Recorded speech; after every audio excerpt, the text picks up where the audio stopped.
I think I should have coordinated better with John and with Jenny. When I read the letter and when I heard John's message, I was like, shoot, what do I have left to say? But here goes. So if you got a program today, I invite you to take it out. We're going to do a little participatory moment for mission. And I want us to read together, silently or out loud, our mission statement. It's on the back of the page, and it's pretty far down, kind of the second from the last item in the back. So let's read this together. In Christ, we are called together as a community of unconditional love to provide spiritual nourishment, to share God's love through active service within and beyond our church community, and to be responsive to the needs of our ever-changing world. Our mission statement is nearly 40 years old, yet it's as fresh today as it was when we crafted it. It expresses our vision and hopes for the church in our world. These are not just 40 well-chosen words, and I did count them. And by the way, 40 and 40, I mean, this is feeling very biblical to me, but this is a living and breathing guide to our actions in life as a church community. Guided by our mission statement, with deliberation and discernment, and yes, quite a bit of worry, our congregation has chosen to be courageous many times. And here are just some of the ones that come to mind. We chose to work collaboratively with 6 churches in our community to welcome and provide safe shelter to families and to open our church. I mean, literally, we opened our church doors and housed families for 14 years before we built the private apartment.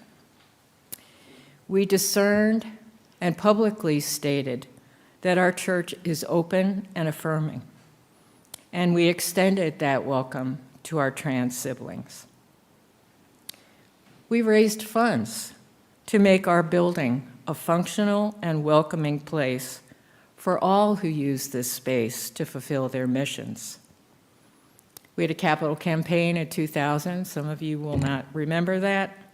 We had to borrow from the endowment to replace the flat roof, and most recently, we made our restrooms welcoming to all. We became an immigrant welcoming church, and we committed ourselves to work towards justice for our neighbors. There are many more, but I'm supposed to keep it to 4 minutes, so. These decisions make up our identity as a church today, and now we're faced with another call to action in 2026 and moving forward. Since March, I've had the privilege of being on the search team to complete our church profile. That's who we are, what we believe, and to write a description of what we're looking for in a candidate. Here's what we wrote in the church profile about God's call to our congregation at this time, and I quote, "Over the last 10 years, we have witnessed seismic shifts in our nation and world. Events have made us intensely aware of the importance of taking care of ourselves and each other, taking care of our world and creation. We're deeply cognizant of the gifts of faith that ground, focus, and sustain us, and we're keenly grateful for the vision of God's kingdom that defines and directs our energies. The culture and the moment call for deep roots, beloved community, clarity of vision, and courage. We believe that God is calling us to be a place of hope, belonging, and empowerment for the kingdom. As we journey together through these tumultuous times, we strive to live further into the vision articulated in our mission statement, which we just read together.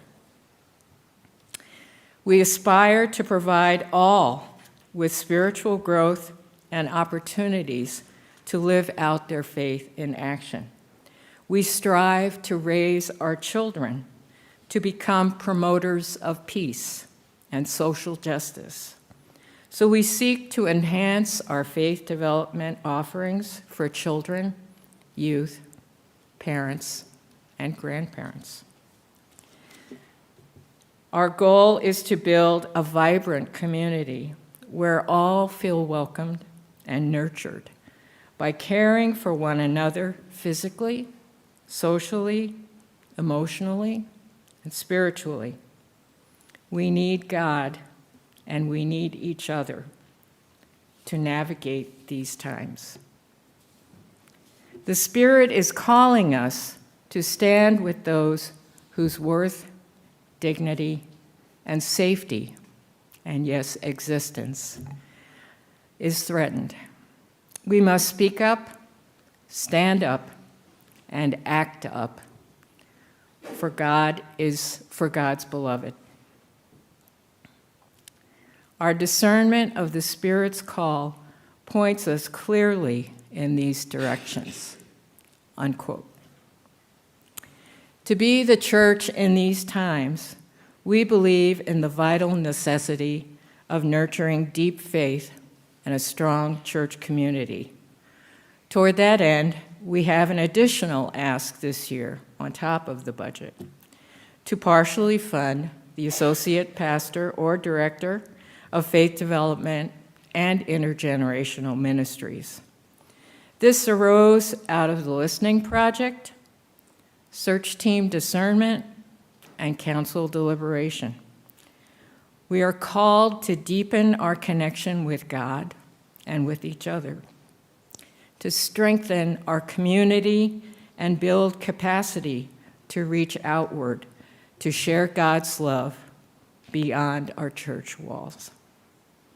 We are asked to support this financially and with energy. My personal response will be yes, and I trust that yours will be too. We have a habit of being brave. Thank you.